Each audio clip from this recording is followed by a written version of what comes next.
Naku po, nandito po pala itong cake sa ref, hindi pa nagalaw. Ito po palang cake ng aking anak na hindi pa namin nakain ang tagal na to sa ref.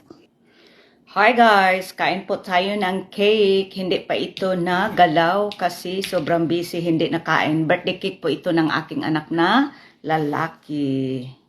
Mag-slice po tayo ng cake at gawin natin tong snack.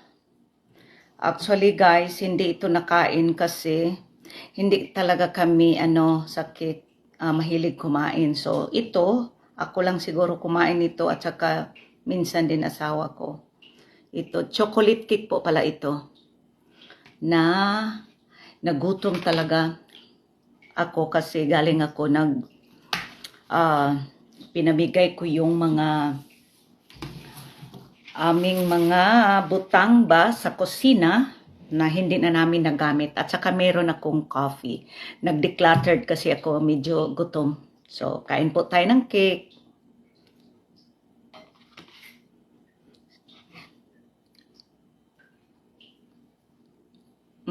Sarap. Marami akong pinamigay sa Goodwill. Ano ba tawag yun? Goodwill.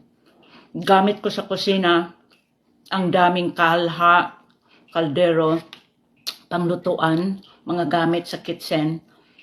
Kasi hindi na namin nagagamit.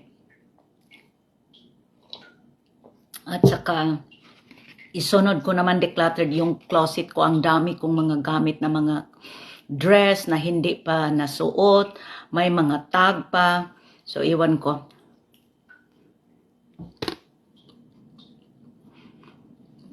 Hindi pa ako tapos nag-decluttered ng aming bahay. Sarap.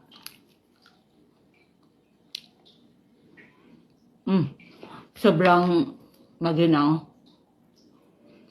Actually, hindi ako nag-almusal. After ko hinatid yung estudyante ko, nag-decluttered ako kaagad. Ang dami ko talaga tinapon na ng mga gamit.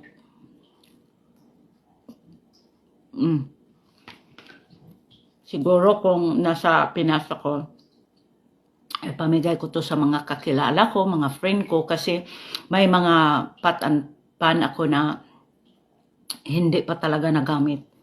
May mga tag pa, mamahalin pa naman. May $45, may $50. Ang ganda. Sarap.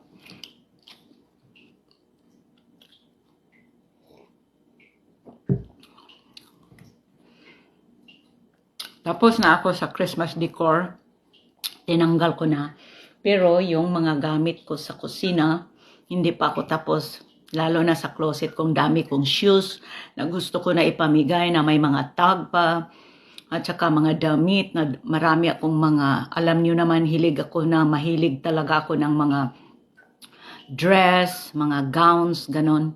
So, kailangan na talaga i-dispose kasi sobrang dami ko ng gamit sa closet ko, mga bags na hindi ko nagamit. Ay nako, ngayon na tumantanda na tayo, ayaw ko na ng maraming gamit. Gusto ko na, yung maaliwalas ang bahay. Marami akong tinanggal na mga decoration.